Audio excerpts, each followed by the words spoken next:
I'm not going to do that again. Whew. Okay.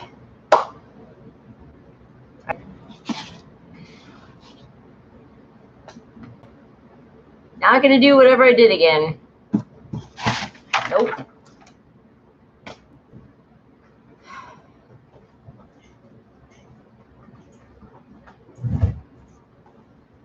Okay. We're back. Hopefully everyone will find us again. Oh my gosh.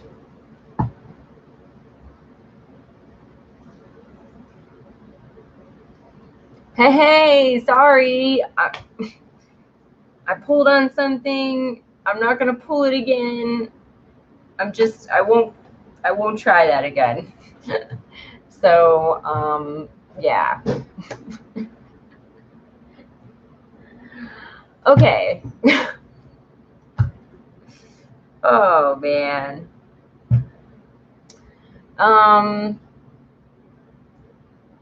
Yeah. I'll just do the video with the sheets later. So, one of those days, yeah, one of those weeks. I guess we'll just wait until everyone finds us. I don't know if Elaine is gonna. I might have to text her.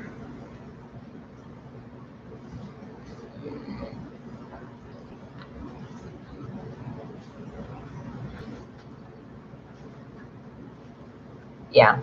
Okay. So one of those weeks. Oh, here, I'll show you this.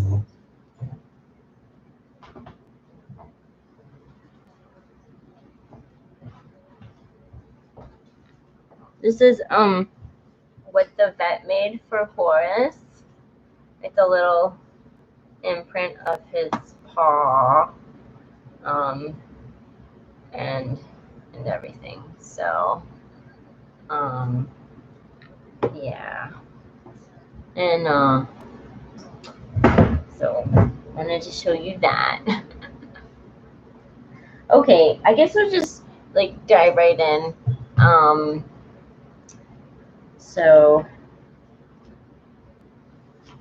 I don't know. Now I'm really discombobulated, and I don't think Elaine found this.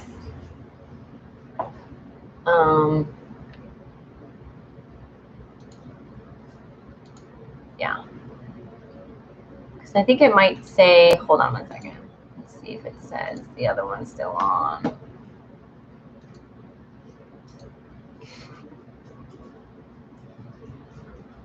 No. Okay. Cool. All right. Okay. So we're going to start. We're on page 51, and we're doing Mugwort, part 2. We may or may not finish today. I thought we were going to finish today, but everything is all crazy. But we maybe. Maybe. I don't have my key on. Okay. Okay. Oh, I think I can read it without it, maybe. Yeah. Okay. Let me get the message.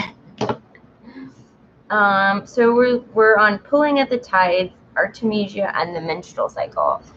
Sorry, I had to run to the kitchen. Sorry, I had to run. Oh, that's okay. That's okay, Heather. So we're going to start on page 51, Artemisia and the menstrual cycle. Artemisia, excelling at moving stagnation, is useful in bringing on delayed menses. No, I didn't say it would terminate an unwanted pregnancy in the early stages, and have never seen that work. It just brings on a normal menstruation period that may have been delayed by stress, illness, or anything else that may have caused pelvic stagnation. Yeah, I had to run away quickly and go, oh, okay, cool. I was worried that you didn't find us again, Elaine, so. All right. Awesome. And we're on page 51.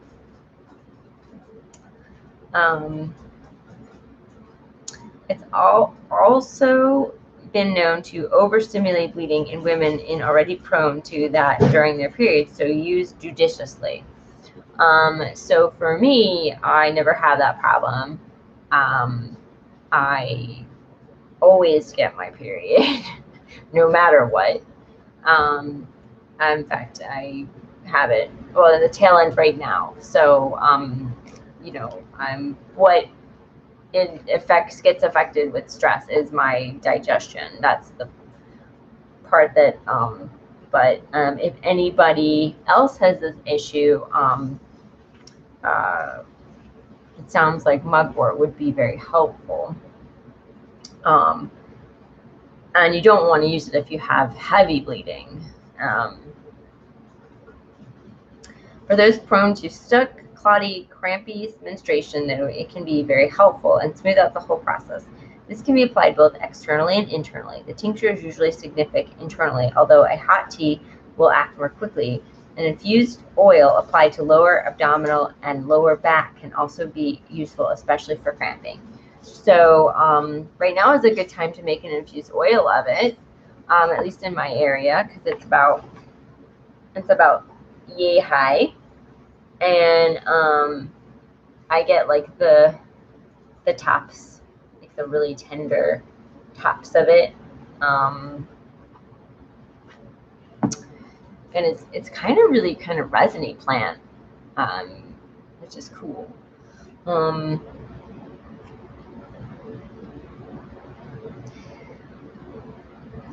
Fever water artemisia as a diaphoretic. All artemisias I've worked with are diaphoretics and diuretics to varying degrees, and therefore useful as a hot tea to fend off viral onset, the first sign of infection.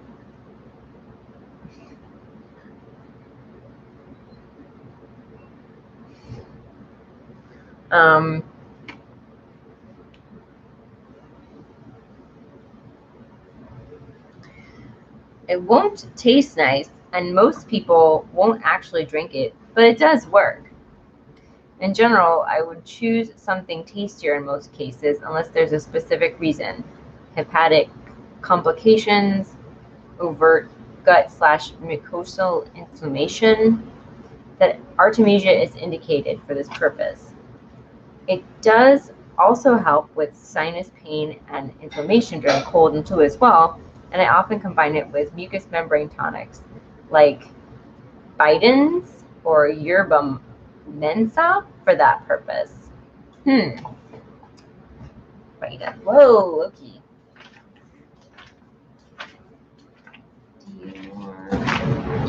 You guys.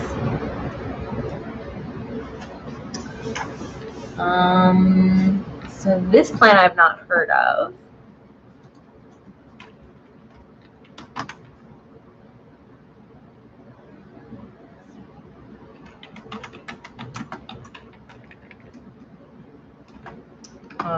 And then she's talking about yerba mensa. And I think the yerba mensa has got to be close to the yerba mate that you guys might be familiar with. So, and then the SPP, of course, is various species that all have similar properties, so you can use them interchangeably. That's what that means. So those two plants, she's always talking about plants I don't know, which is cool. She's in more of a desert-like environment, and I think that's why she would work with some different plants.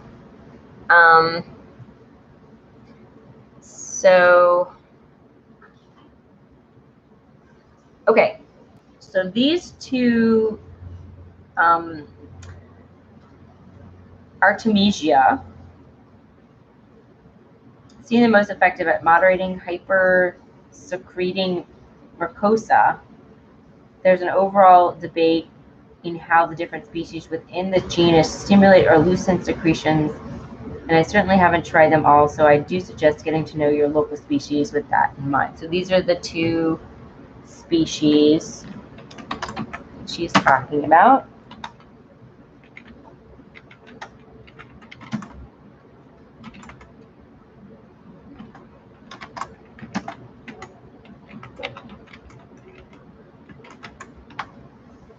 Of mugwort.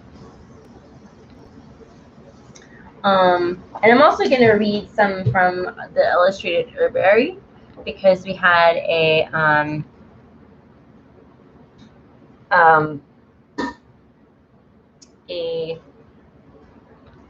oh, you can see it's all fuzzy here because my camera, I put fingerprints on it so to clean it. But discussion question, and also, like, I love bringing up the Illustrated Herbary because it's so pretty, and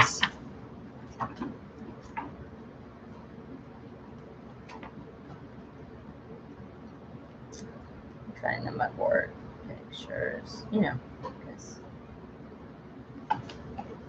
So I'll read what she has to say about the mugwort on there, and it's this beautiful art. So anyway.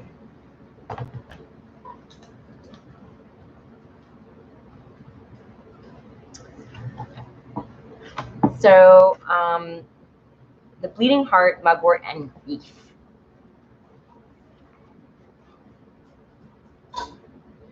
Mugwort is considered specific for those recovering from grief, shock, or even head trauma. While I can't speak to the last, I have found it profoundly helpful for the first two. The grief formula I keep on hand is 1 part Artemisia, 2 parts peach leaf / blossom, 2 parts, and there's another plant I don't know. So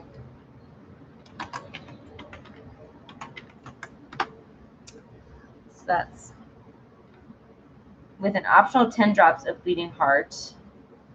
Bleeding heart is also another plant that I'm not familiar with. That must be the common name. This is the Latin name.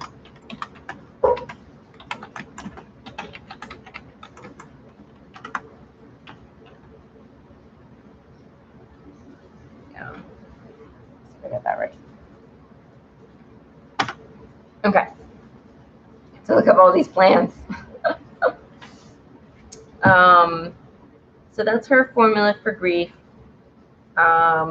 It's a tincture once. Right, so you have the bleeding heart root tincture per ounce, 10 drops per ounce of the rest of the blend. And also the other herbs that are good for grief. Elaine says, yes, I saw that question. Just had a chance. I haven't had a chance to reply. That's fine. Dreaming is one of the reasons I want to connect with mugwort. I usually don't remember my dreams. Awesome. I remember my dreams, but they're like not anything out of the ordinary. They're just random. I don't know. As a lot of times it can be nightmares. I do remember those. I have work nightmares, and you know, I used to have a recurring dream that my husband was going to leave me, because I think I've had so much trauma from past relationships, because I really do like care about the person I'm with, and it's really, really difficult when they leave. So, yeah, so I think that's it. And but I mean, I burn a lot of mugwort. I have it around the house, but I haven't noticed for me anything that you know, has affected my dreaming. I'll read the whole thing. Yeah, we could do that now, and then I'll talk about the grief. We're going to be especially ADD today. Okay, sorry.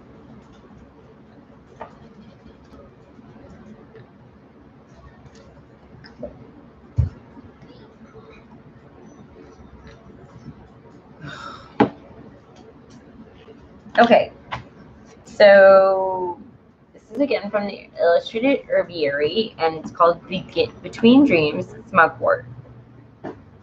And she's talking about, she has Artemisia vulgaris.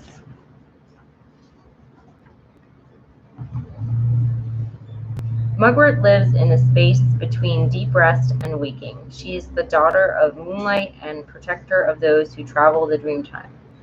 Mugwort curls around your mind, whispering your dreams into words and images that you can clutch as you climb levels of consciousness and return to your waking self. While Mugwort's constant vigil makes her a bit wappish and bitter, she knows the many-layered worlds and can guide you through this serpentine path of the collective unconscious. Call on her to guide you through dreams or journey work. If Mugwort appears to you, she's calling you to dip into those subtler realms. And the question, the discussion question, came from the reflection. And it says, differentiating dreamscapes. Dreams have different textures which indicate to the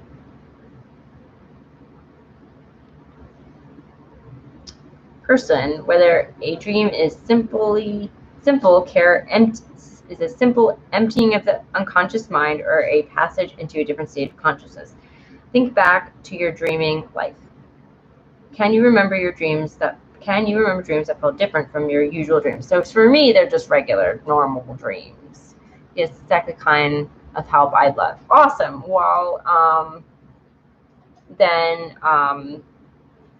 I would definitely, and I know I'm going to send you, Elaine, like an oil and the smudge stick, but I know you have some, I think you have some mugwort by you, so I would just wait until it gets, you know, a good height, and you know, try to put up an oil, or you could always just harvest it and dry it, and you know, put it into like a little, people make little dream pillows, or you can,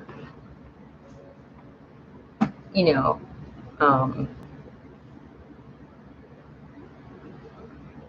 it's really too early to make a sponge stick, but yeah, I think the oil or the drying would be great. Hi, Pansy, how are you?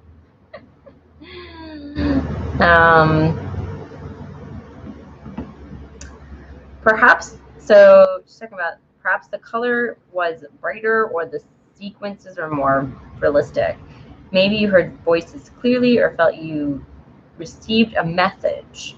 Maybe you inhabited a body not your own so fully that you could feel the texture of fabric against your skin.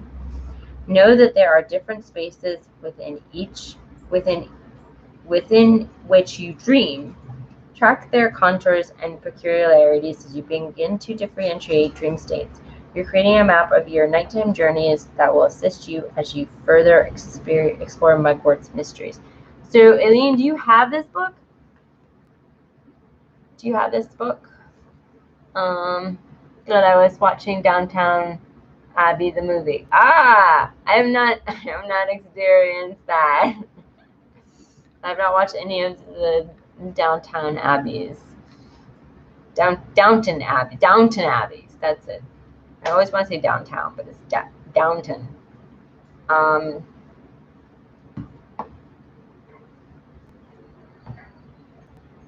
You do? Oh, okay. Okay, cool. So I would read page 82, which has the ritual, which is talking about like doing like a dream journal and stuff like that when you get your mugwort. And then you can start figuring out if you know, if it's helping you with your dreams. I'll be getting it out to read this. Yeah, awesome. All right, so yeah, so the question was, can you remember dreams that felt different from your usual dreams?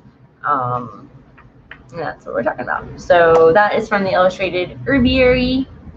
Oh, okay, and now we're going to move back to talking about herbs and grief, and I was mentioning 2 other herbs that are good for grief, and I have to get 2 other books.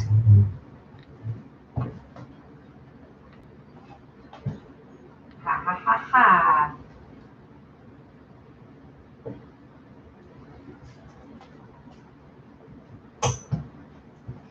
I'm like wearing like a shirt that's like 3 sizes too big for me today. It's that kind of day. Let's see. I think this is it. Yeah, so this is a zine. It's called Ease Your Mind, Herbs for Mental Health. And I've talked about it when we were talking about Susan Weed. And I also did this one, Under Pressure. And I will link the info if anyone's interested. So I watched the mugwort video, love the pigtail braids. Aw, thanks, Julie. Yeah. When my hair gets long, that's what I do with it. That is my most popular video, like, ever. It's got like over 3,000 views. So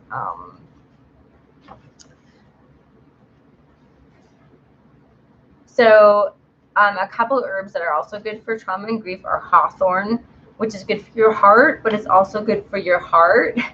Heartbreak, heartache, holy basil, milky oats, mimosa, peach leaf, which is what she used. I've never used peach leaf at all.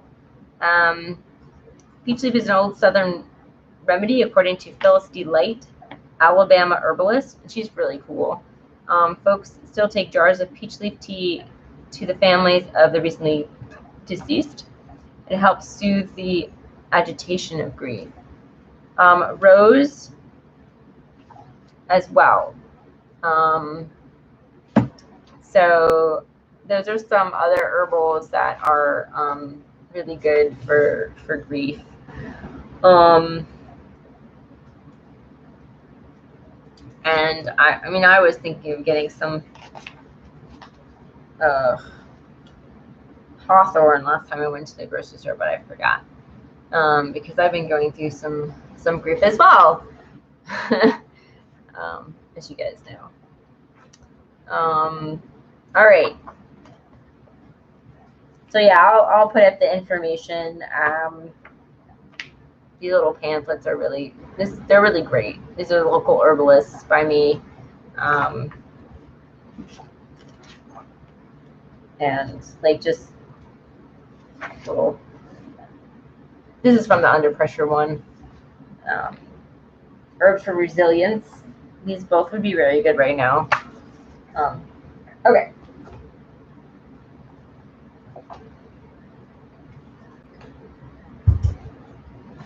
Crazy times, yos.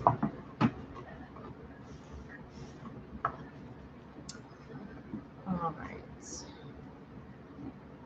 So that said, I'm back on page 52. Artemisia makes for peculiar nervines and don't always have predictable results, especially when used on their own outside of a formula. They can also cause vivid and sometimes unpleasant dreams. So there's the dream tie-in. I actually don't have this issue with the plant, regardless of preparation, but many people do. Additionally, many nervines can induce more vivid dreaming, including Scutelloria, and some species of salvia. I believe Scutelloria is skullcap. Skullcap. Let me find out real fast for you guys.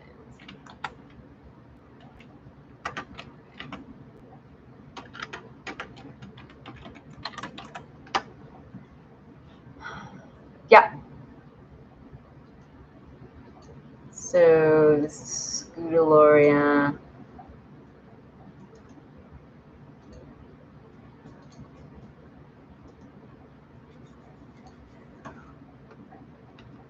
Oops. And it's skullcap, which is a nervine she's talking about. I don't know what, I guess salvia is another one. And let's see what it says in Google.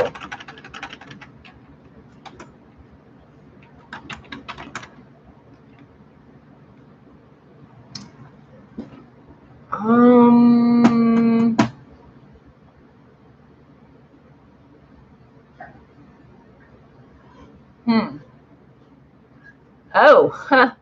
Uh-huh. It's a hallucinogen, everyone. Yeah.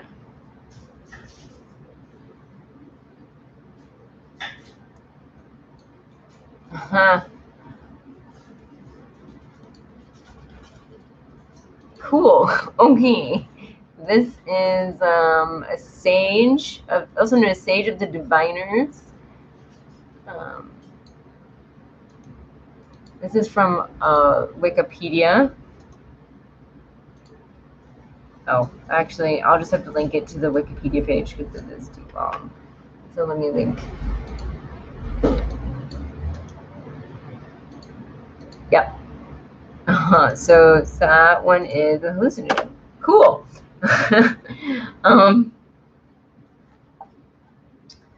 Twitchy folks with stuck obsessive thinking seem the most likely to benefit from artemisia as a relaxant. In some cases, combining with Tulsi or other basils can help round out the facts. So I really love Tulsi. It's a nervine. It's a tea. It's the only one of the only nervines that is a leaf. A lot of the other ones use the root, and I find it just drinking it as a tea, like, is very relaxing. So I love Tulsi. I've never used mugwort as a nervine, although like when I burn it as a sage, I feel like it's relaxing and calming. So I can see where it, why it might have that effect. A plant broadly associated with dreaming and magic by Europeans and indigenous Americans alike, a crown of its flowering tops was at one time worn by maidens on Midsummer Eve to call the fairies to their solstice celebration. Even now, it is quite common for small pillows to be stuffed with mugwort to encourage vivid dreams. Held sacred since ancient times, it is burned as a pungent smudge or ceremonial smoke, and it is often used in the sweat lodge to purify and heal. Elaine, oh, I'm growing Tulsi because you mentioned drinking, so yay! That's awesome.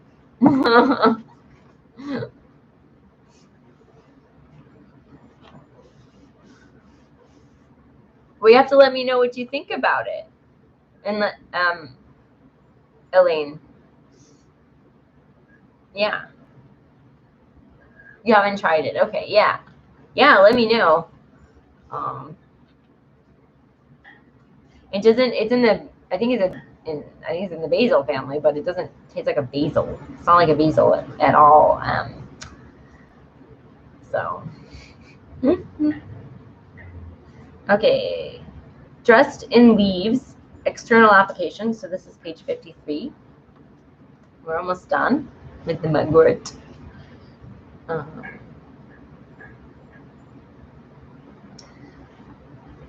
Mugwort is broadly antibacterial against many unpleasant little microbes, including most fungus and some viruses, both herpes 1 and 2. It's also very noticeably anti-inflammatory, and topical use can penetrate all the way through to muscles, tendons, ligaments, and so on. Yes, it grows easily and quick like basil. Awesome! Hey, Sonia, welcome. How are you today?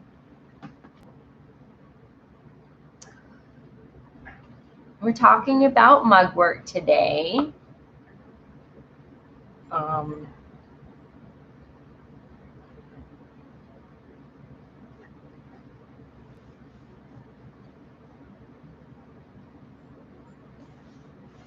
And if you have used mugwort or use it, just let us know in what ways, or or whether, yeah, how you've experienced mugwort and everything else. So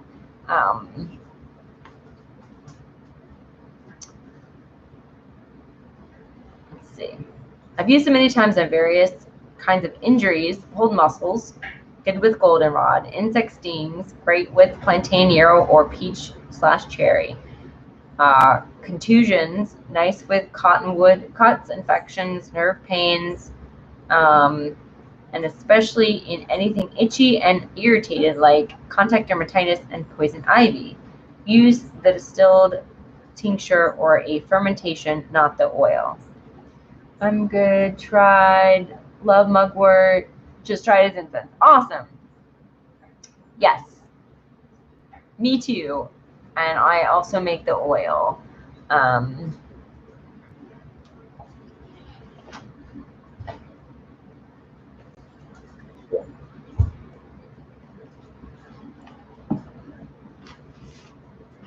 But I didn't know previously that you could use it topically. So when I read this, I thought that was really cool. Also, like, I mean, anything that could be used to help, like poison ivy, would be, anything else would be amazing.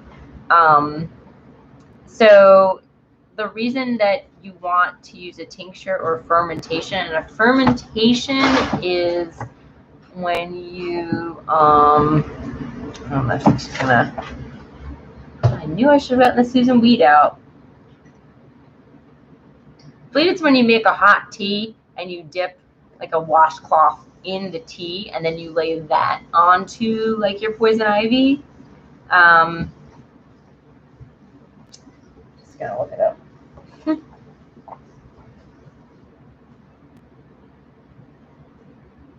Yeah, I believe that's what that is. A poultice is when you actually put the plant on your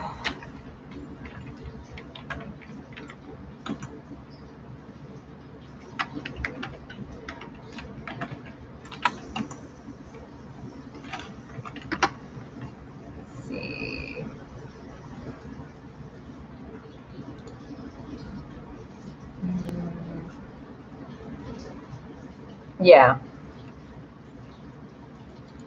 So you put the plant right on. You wet it. You put the plant on your skin cut.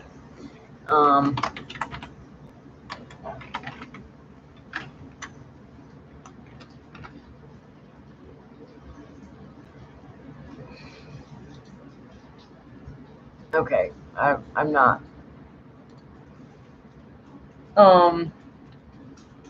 And the reason you don't want to use the oil is because oil tends to, like, if you have like a hot skin condition, it can make it hotter. So it's not very appropriate in that sense. And I think the reason she said do diluted tincture is because maybe the alcohol could burn it, especially if you've got like a really bad breakout of poison ivy, and it can get a little pussy and gross and scabbed and cracked, and so it's absolutely my first choice for anyone who thinks they've gotten into some poison ivy. Wash the area very well, then douse well with diluted tincture or vinegar or a strong tea. This can be used in combination with Grindula. Just hit me with the plants, I don't know.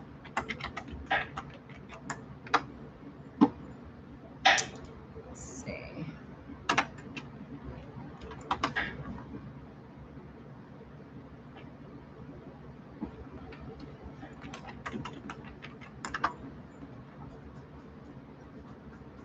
And that's it. Gumweed. It belongs to the sunflower family. Wow. Okay. I'll put up the Wikipedia page. Wow, there's a lot of species shows.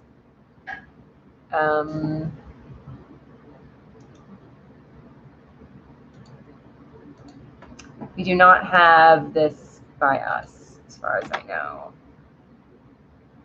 So that is gumweed. Failing that, yarrow will work well too. So we have yarrow here. So you can do yarrow and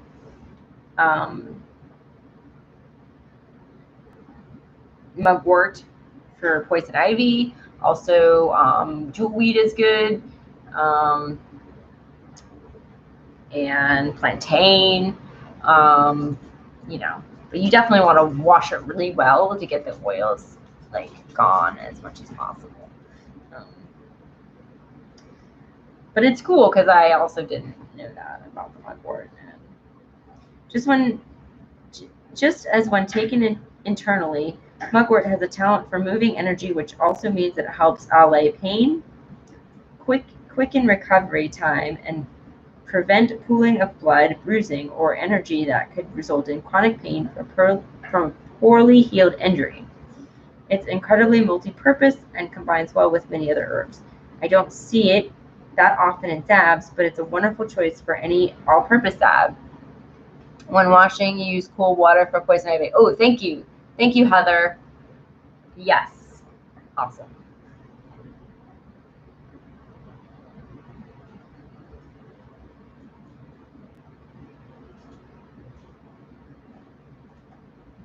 And it is poison ivy time, so it's that time. Have poison ivy time. Oh my gosh.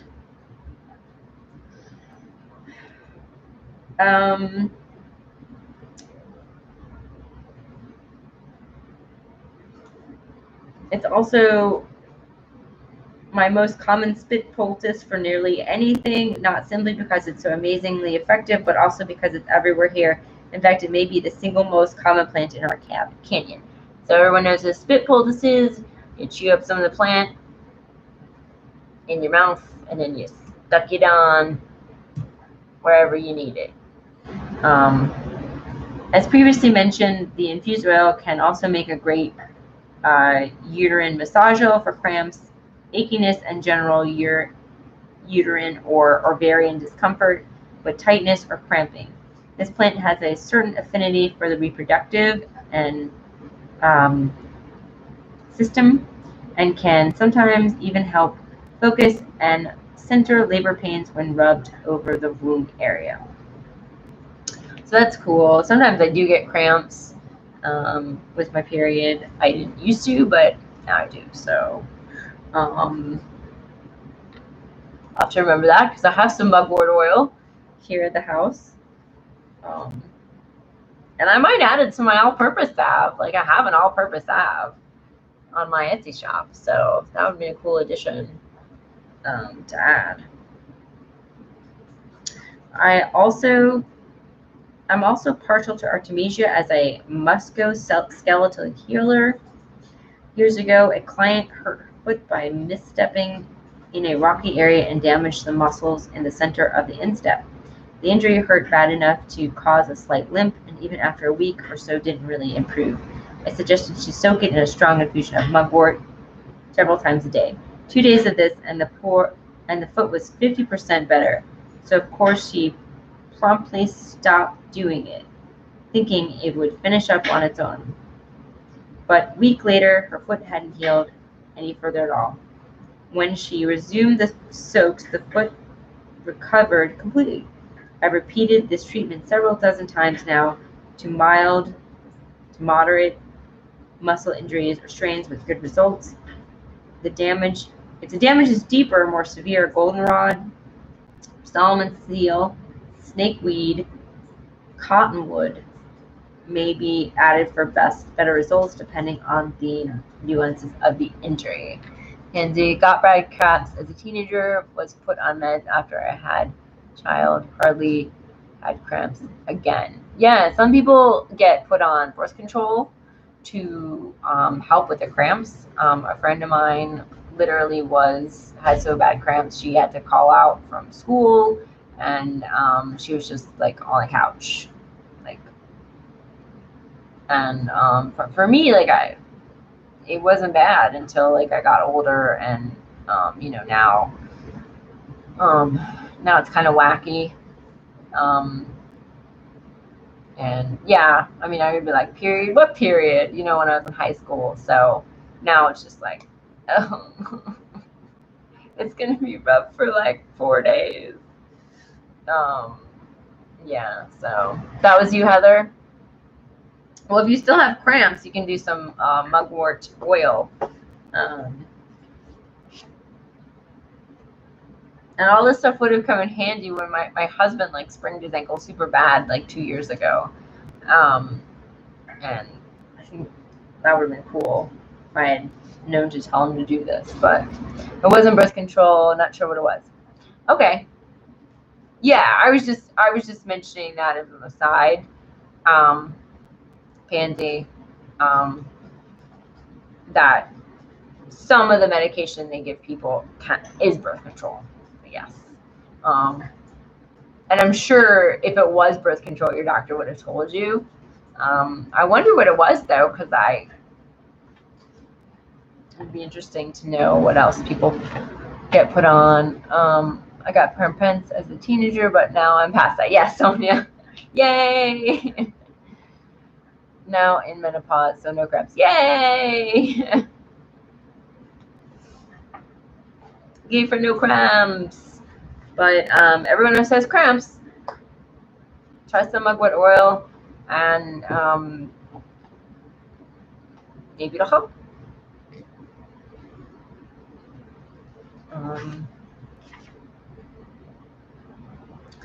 All right. So we are at the beginning and the end. That's what it is called. Our mother of herbs with her silver hood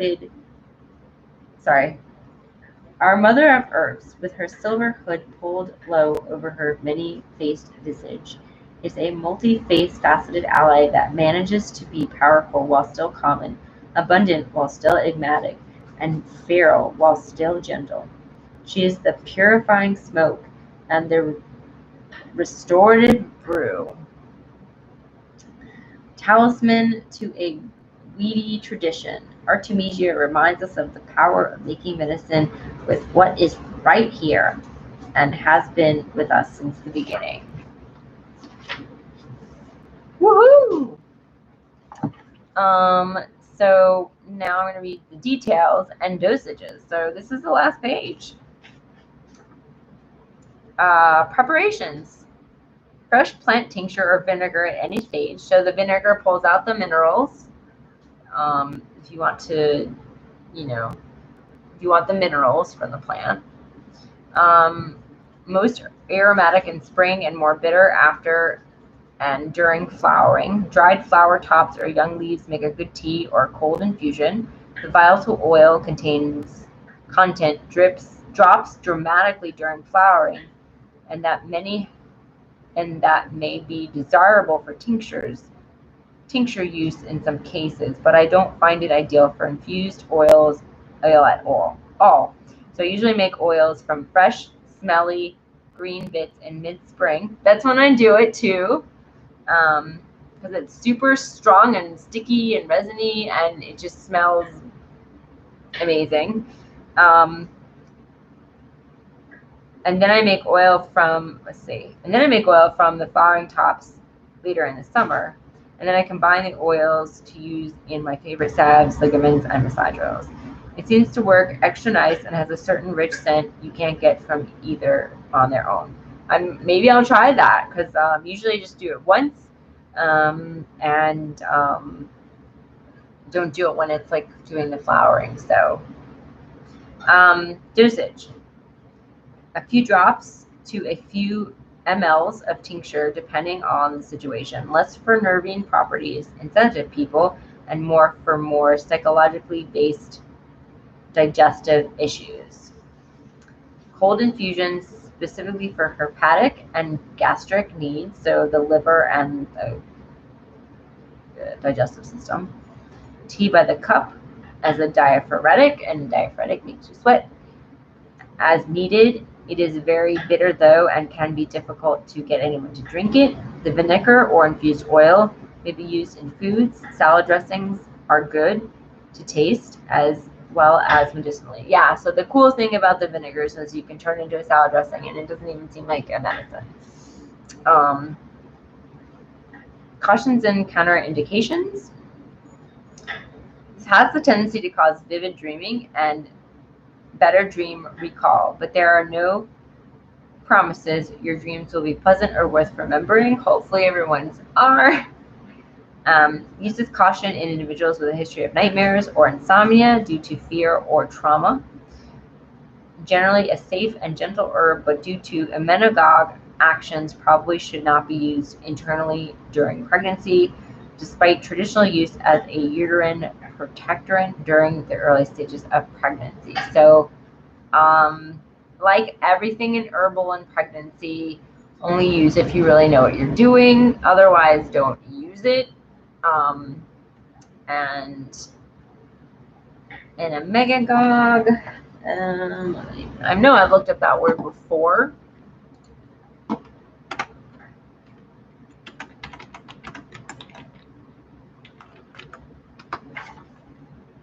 It stimulates or increases menstrual flow. Okay, so you would not want that during pregnancy. All right, so that's it. We are done with mugwort. Woo, yay!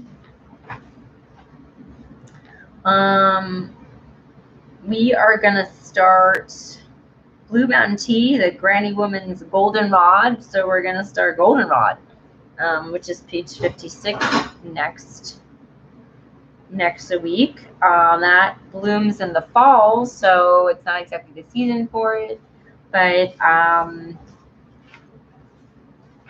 yeah, that's all right. We got some really pretty awesome goldenrod pictures to put up for you guys. In Ohio, when I was visiting the Golden Seal Sanctuary, they have amazing goldenrod everywhere, and so I took some pictures, and they're really awesome. So, but yeah, we are all done with our friend Mugwort, so cruising right along. Yeah.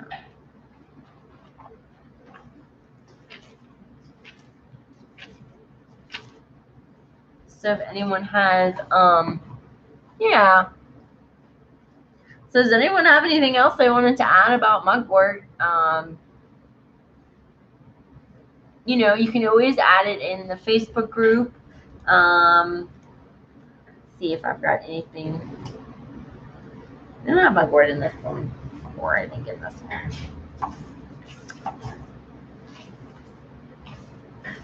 Let's see.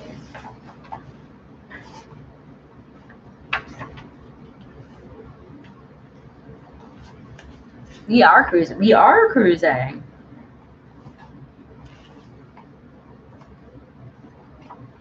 All right.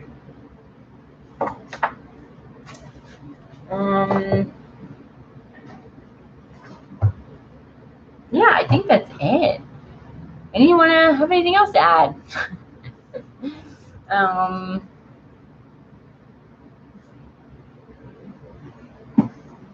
Thank you. Heather put up the Facebook group. I did put up my smudge sticks on my Etsy shop, so they're listed for sale. I'm not really sending international right now because I'm scared that it won't get where it's going. But if you are in the UK or not in the States and you want a smudge stick, let me know and I will just hold one for you until times when it's a little better to ship international. Who knows when that's going to be, but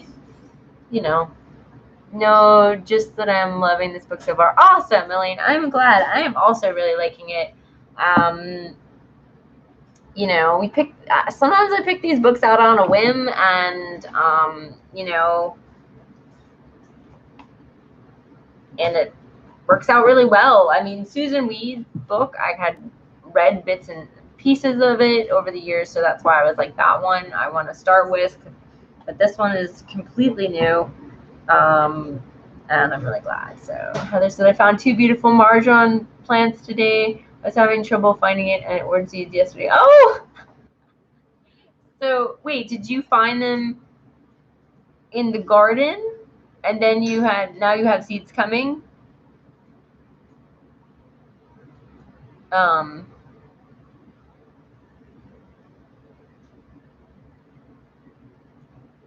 Oh no, okay. So you found the seeds and you were looking for them. Well, that's great, Heather. Yay! I finally succeeded in emptying no at a local greenhouse. Oh, okay. Nice. I'm glad. I don't know what I'm gonna do. I succeeded in cleaning. You can't see it, it's out that window, but I had 13 pots of just old soil, and I have finished emptying all the old soil out.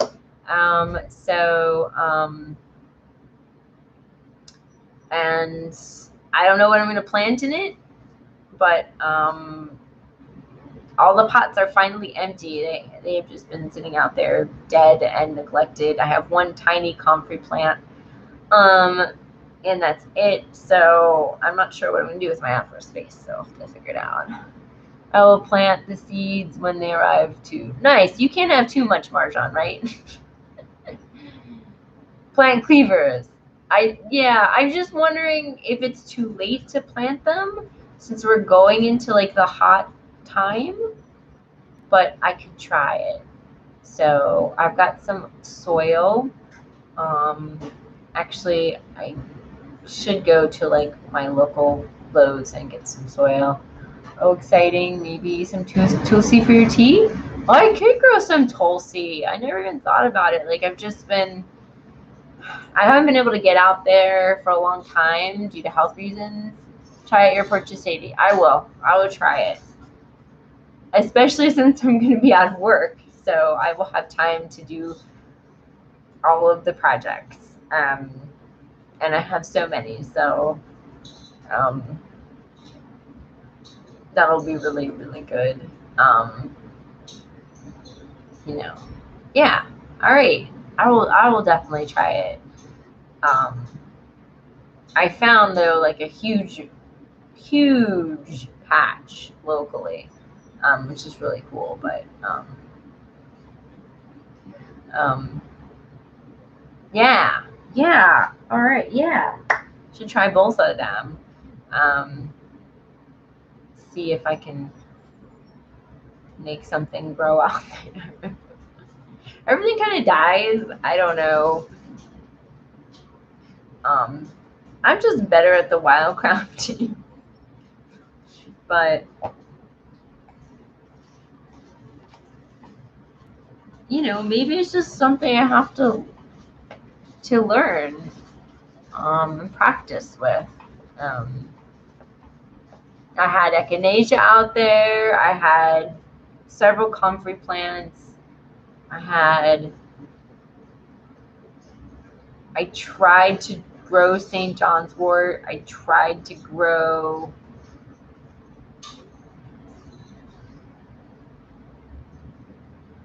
what about a lavender out there?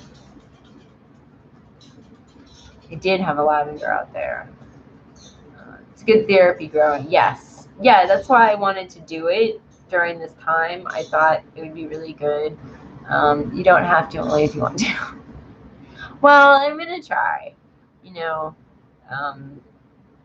Gets me outside and everything else. And that's good, so.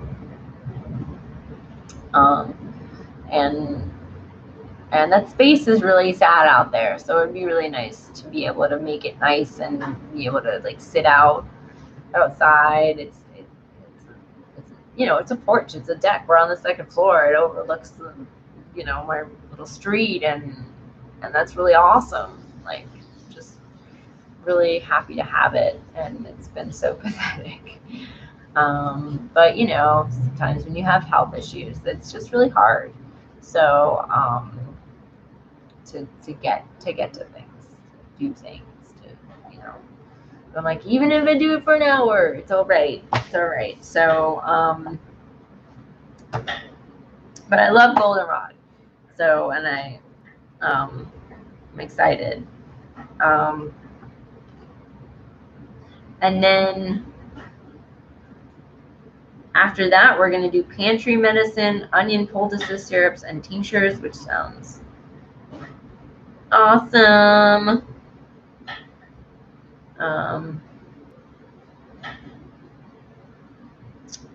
So anyway, try to find a phenomenal lavender plant. It's a great plant for growing. Yes, I would love to try it. Both lavender and rosemary does grow here, and yeah, maybe I'll also get some like friendly, easy-esque houseplants to stick outside there, and but I'm bummed that we're probably not going to have the herb show. In fact, I didn't even see a post, and it's usually, oh, we're past it. It's usually the first weekend in May. So, red for growing in heat and humidity. Yeah. Yeah. I mean, we have that later on. So, chamomile.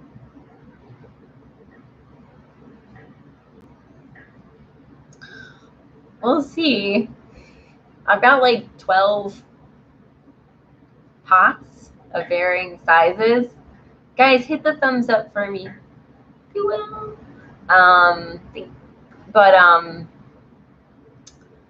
So we'll see. I have to get more soil. So. Oh, thank you.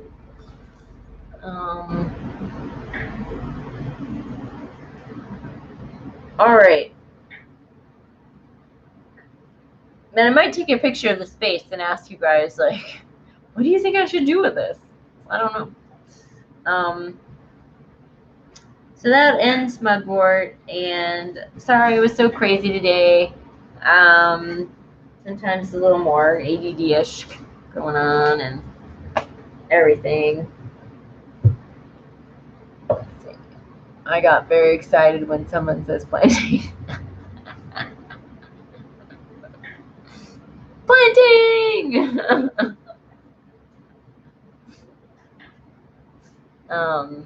So, well, I hope you guys have a good week. And yeah, think goldenrod. And hopefully this week is going to be very, very dull for me.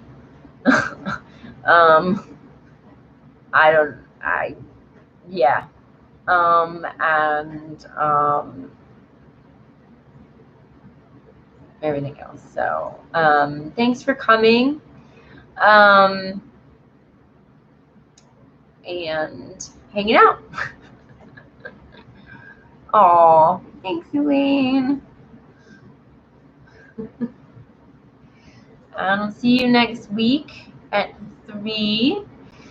And we'll start talking about goldenrod. So, all right. Bye, guys.